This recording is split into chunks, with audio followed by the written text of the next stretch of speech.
So, what we have today is Facelifted W258.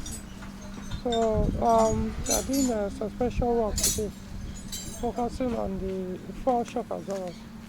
So, we are removing the four. Then we check the ones that are very bad. What I mean by means have started leaking. In that case, those ones will have to be replaced. Why the one that have not leaked? Probably put pressure on them. So we'll see. The front ones have been removed so far. This is the one for the right. This is the one for the left. So then also we have to check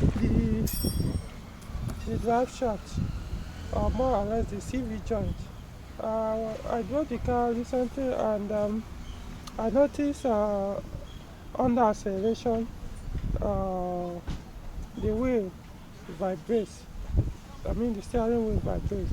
As soon as I stop accelerating, the vibration goes away. So I'm suspecting one of the inner CV joints.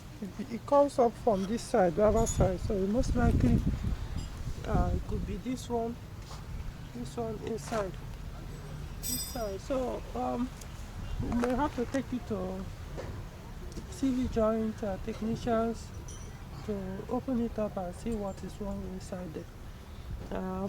So far from here, the bushings, the wishbone bushing, they are okay. So it's okay. The other one, I'm not seeing it clearly. Maybe I'll check it again. The inner one. So removing the rear one. This rear one obviously have failed. I can see signs that they leaked out. So we are replacing those ones with new ones. But the front ones, even these ones have been replaced before. But most likely have not started leaking. We'll see. So if they truly have not started leaking, I can see signs that they've been replaced. They've not started leaking there, but I will just attempt pressure to see if they will work. We'll find out soon. Alright. For now, I want to also check the other complaint of oil pressure issue. Initially, before now, it was showing the oil, the solenoid attached on the oil pump. It was showing it was not working. So now that we changed it, after some kilometers, the warning came up again on the cement panel. So I may have to start the car, check to see if the solenoid, the one that currently on the engine is working. If it's working, then find out if there's another source of the low oil pressure issue, or insufficient oil pressure issue. Then even test the old one. I didn't get the chance to test the old solenoid to even know whether it's working or not. So maybe this time we'll test it. If the issue continues from that side, later we'll check the wiring connections to be sure there's nothing wrong with it. I mean the connection to the solenoid. If nothing wrong with it, then might end up buying the complete oil pump within the solenoid, and hopefully that will solve the problem. Anyway, but that's not the focus of this repair right now. It's the suspension. So keep you guys updated. Oh, by the way, this is 163 THP engine.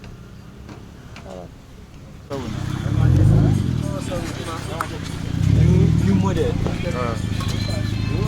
So you never leak, bro?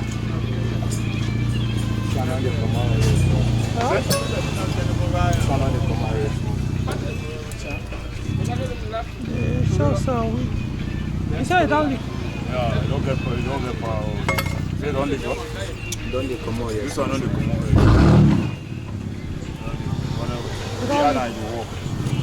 But it doesn't last now. This is it don't leak. It doesn't last. If it don't leak, You go. since if you don't let it go, you put pressure on the pressure not will last. But this is more put pressure on the last one. So far the oil never flow.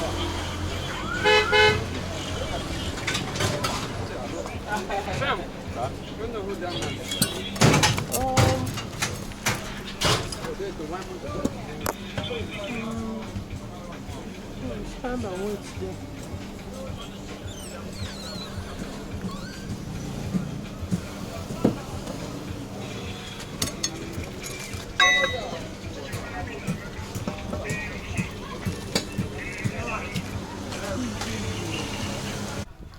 So these are the real shock absorbers, and as you can see, they are dead. This is the oil stain.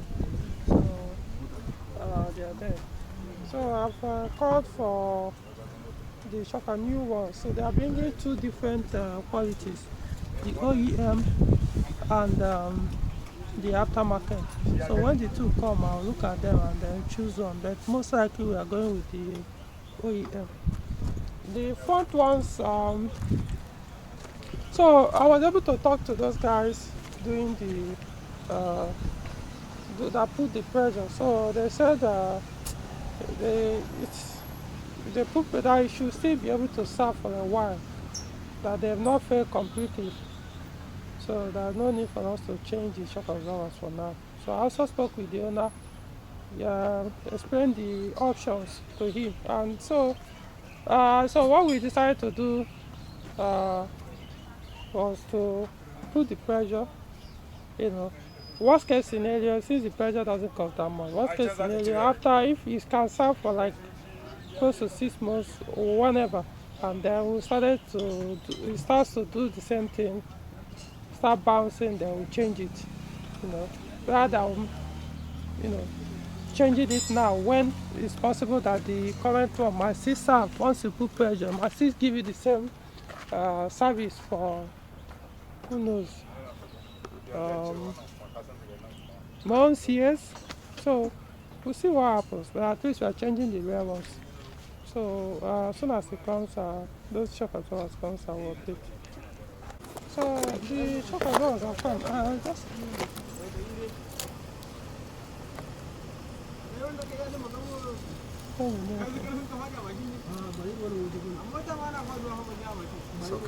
okay, all right. So they brought two different brands.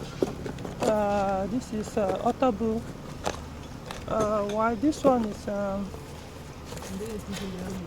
the one that says it's OEM. I can see the OEM number here, made in Tunisia. So I actually have checked the part number. It's just actually exactly for 508. So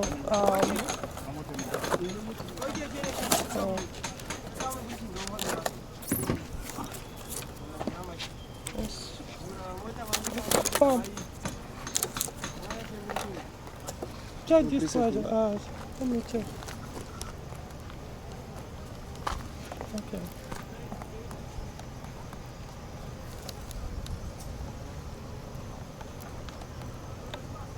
How is it? Is it okay? Is it okay? Okay, so we are taking this one. So the part number is Peugeot part number is 162332280. So this is what we are taking. Euro repair, made in Tunisia, according to the part. So we are returning this one. Okay. So these are for the rear. So we are going to swap it to the spring with this the head before we mount them. So keep you guys updated. So if you are looking for Peugeot 508 new shock absorber, maybe you should buy this one. Okay. Okay, so these are the old rear shock absorbers. As you can see, this one's not even making any move again. So this one I've attempted to move. Let's see. Roof. See, no movements. Not coming out. So it's dead. So this is the new one. This is one of the real new one that we swapped here. This is the other one that they mounted, the new one. So the front ones have been returned and mounted. So hopefully the Peugeot will last. Well, we'll see how it works. But at least the owner has accepted that he will give this a trial, and if he eventually start bouncing again, then he will replace them. So I think the next thing I'll do while we are mounting the rear one is to test that oil pump, the solenoid that is usually mounted on oil pump, engine oil pump. First thing first is to test the rear, the one that was removed. Let's see, it should be here.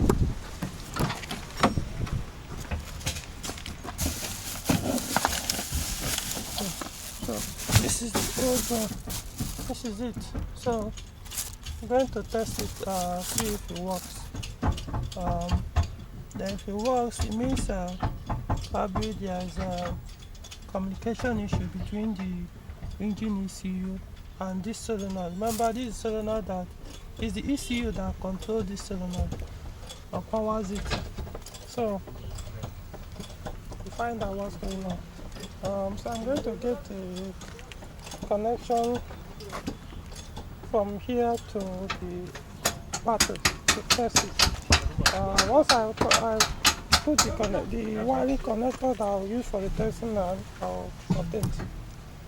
So I'll show you guys how it's being tested. Right. So something just caught my attention now.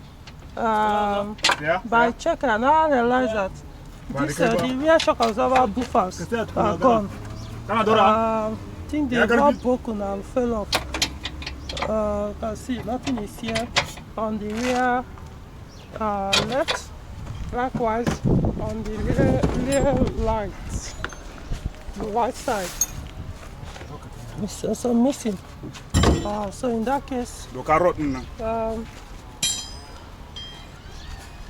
need to get this. But understanding will mount the shock absorber, but we'll tell the owner that we need to replace it if possible. If I don't get it here in Abuja, they have to order it from outside, probably from Lagos, because all this while I've never seen this in Abuja. But let's try first and see what happens. So I want to test the solenoid now. So one terminal will stay permanent, then the other one will just be touching it. Just be doing it like you want to do. You can see the inside. It's moving. But it's actually working. Close the door. So it's working. So meaning that the problem is not from the solenoid. It's from the control.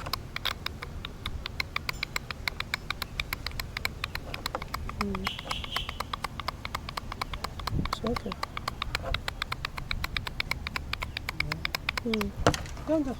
Alright. So the solenoid is working, but something is not activating it. Sometimes it shuts it down, sometimes it turns it on. So that's where the problem is. I know the power control to this is from the engine ECU. So I wonder why, from what I gathered, the turbocharger was replaced. Then this issue started. So I don't know why. But what I was informed was that the old turbocharger got bad, and oil was flowing. Engine oil was flowing into the turbocharger. So it was as if maybe the oil dried out or got dangerously too low. I don't know for a fact. So I only got involved after the turbocharger was replaced. Then this oil warning came up, and from the diagnosis was showing that this was not working. And then I replaced it, put another one, tested it, was working at that time for about 10 minutes. But the owner drove out with the car. I think an hour or so later I called and said the warning came up again. So what I'm going to do now is, since we come to confirm that this is okay, I'm going to scan the car, start the car, or scan it first to see what must have caused the oil pressure issue. If it's still showing this, then we'll know for a fact there's a problem.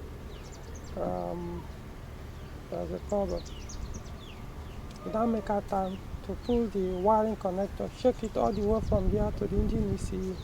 I don't think we need to go that far because whatever that happened was here. So since they didn't go that far, I don't see why the wire connector should have a problem. So but we just check the connector. If the connector is okay, I don't know what next to recommend. Changing the entire pump, buy complete one with the solenoid might be another option.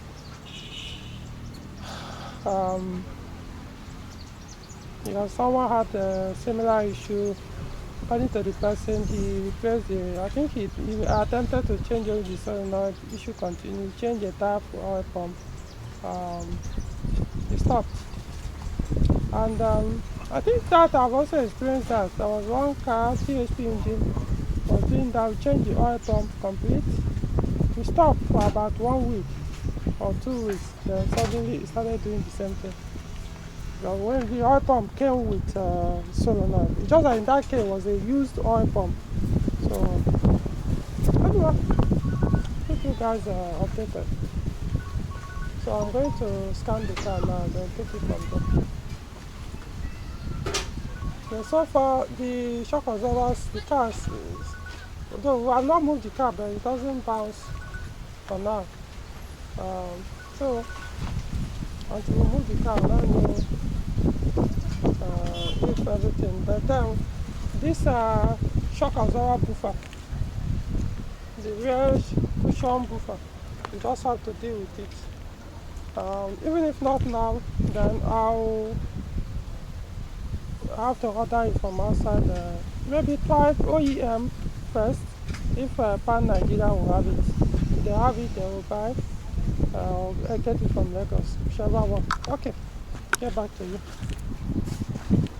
So I'm scanning the car now. So as you can see, it's showing oil pressure regulation solenoid valve. So it's intermittent. You can see it's still intermittent fault. But before we change this one, it was doing permanent fault. But so most likely, I don't know where the problem could be. So, considering that when you test it off the vehicle, it works well. We're going to do live test. This thing is faulty.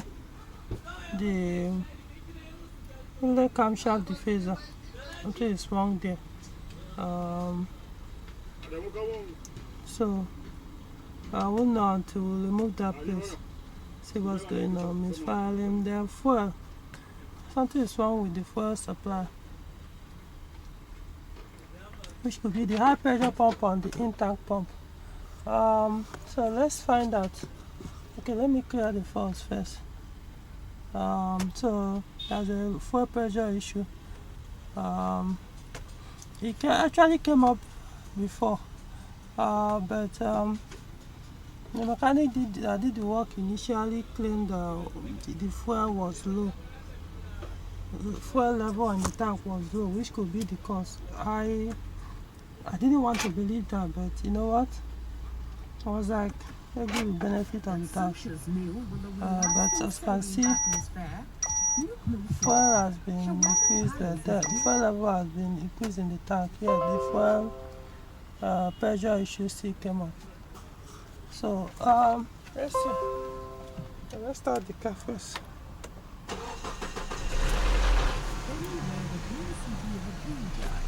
Let me do a live test.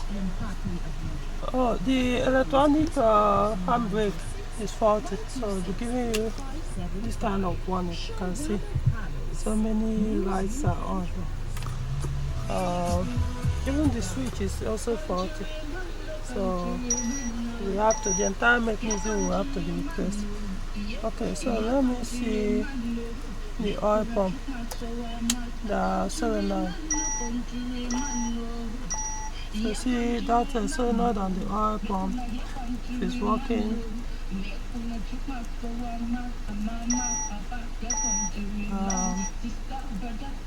As you can see, oil pump solenoid valve control reference value 29, 27. You can see it's reading. The old one, even though funny enough, you can see the value changes 40, 50. The one, this old one that I tested, that also worked. That one, it wasn't even reading at all. Those time I tested it before we decided to change it. But this one reads, so I'm surprised that it's showing intermittent fault. Anyway, so let's look at the fuel, see what's going on. The charging system, petrol reference value. Oh, wow. Wow. The high pressure pump is bad.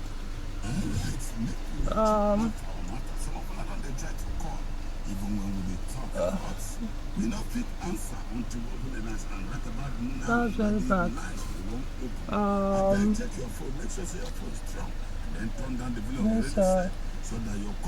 This thing will have to.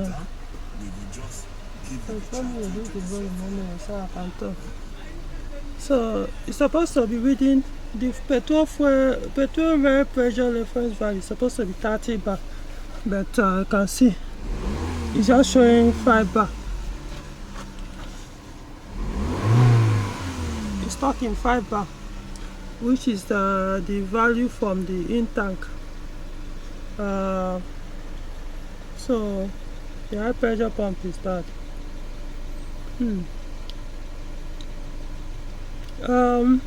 Let me see whether I can check the in tank from here.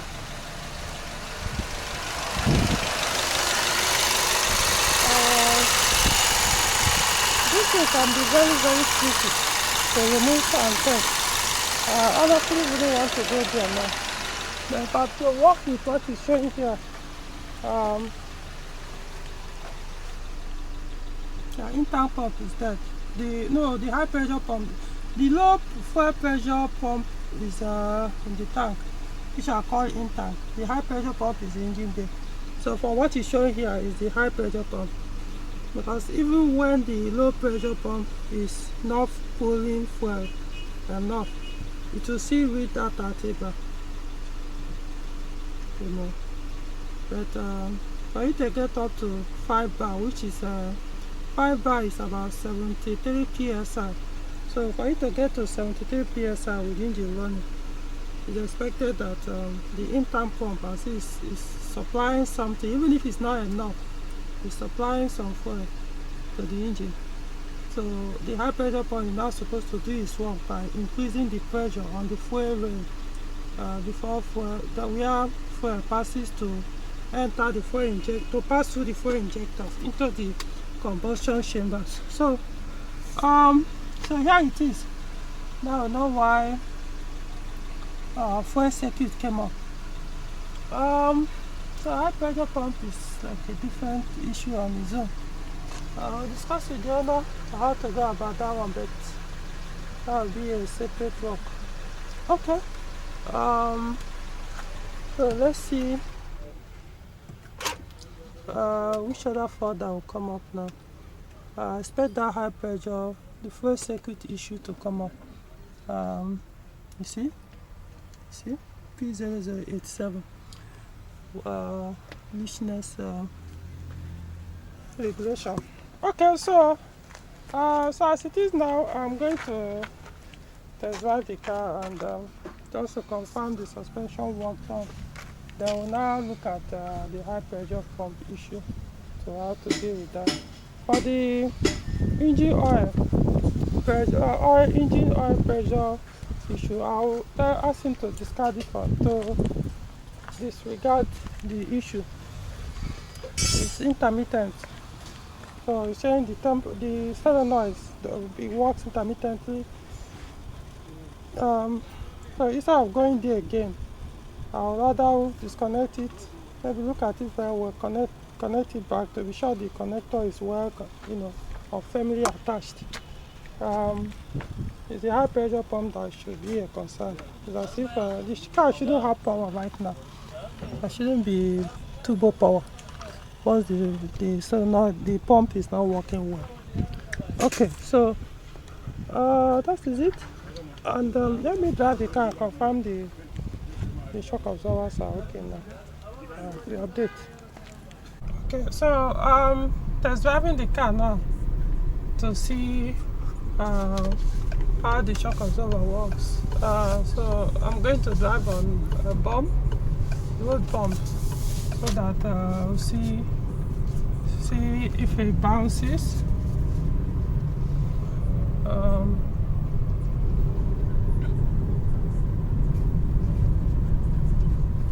Okay, this is the first bump.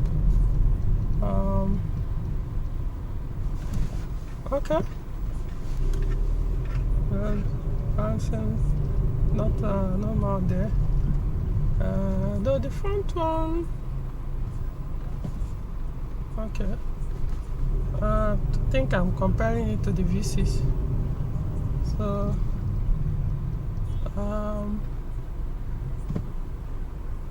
yeah, well, the front, I could say not necessarily firm, but I think it's okay. It's not a variable suspension.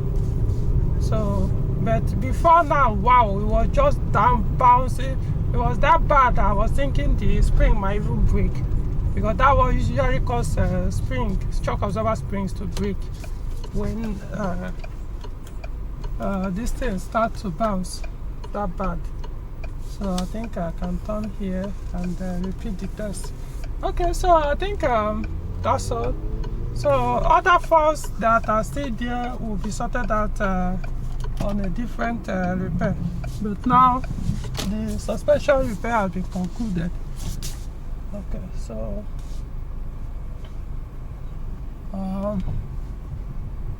so as for the rear shock absorber buffer, I've contacted my PAN Nigeria contact. So I've sent in, made the request. So if they have it, we'll likely order from there, unless the price the client cannot afford to buy it there. Otherwise, the used one is also an option which is available.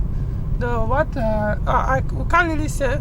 What I saw in the picture or the video sent to me by my Lagos contact, I couldn't tell whether it was for fine. It will mark, not necessarily it will mark, it will work, but I can't say for a fact if it's the 508 one, because 508 and the 407 rear close member, all those accessories, they look alike, almost same design, though components might not be identical, but basically same design. So if you put the 407 on there, it will work, but doesn't necessarily mean it's the exact match or the exact length. Okay, so yeah, the shock absorber, but it's much better now compared to before. So that's sorted out. So the high pressure fuel pump, that will be discussed later with you. Now I have to talk about that one, whether to repair the high pressure pump, or which is the problem, or whether to, though I might still test the rear pump though, but from the electronic diagnosis showing the rear pump is working. But most times I prefer I check it manually with the fuel pressure tester. It's just that that particular there's a place where it's tested. That place can be very tricky sometimes. You might remove it and putting it back will become a problem. So let me work with here, because I know if the in-tank pump is bad, the high pressure pump will still be reading up to 30 bar. It's only when it becomes like the in-tank pump fails completely, that it doesn't pump fuel at all, that yes, you get no value. But as you can see, the car is running and the rest, so I believe the issue is with the high pressure fuel pump, not the in-tank one.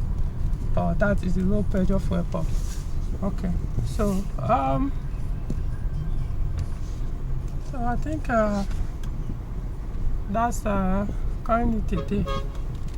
So the shocks are okay now.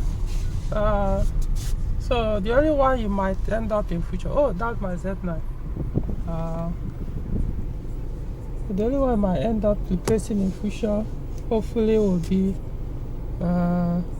the front shock absorbers. But who knows? There might not be need for that. But we'll see. Okay, so till next time. All right.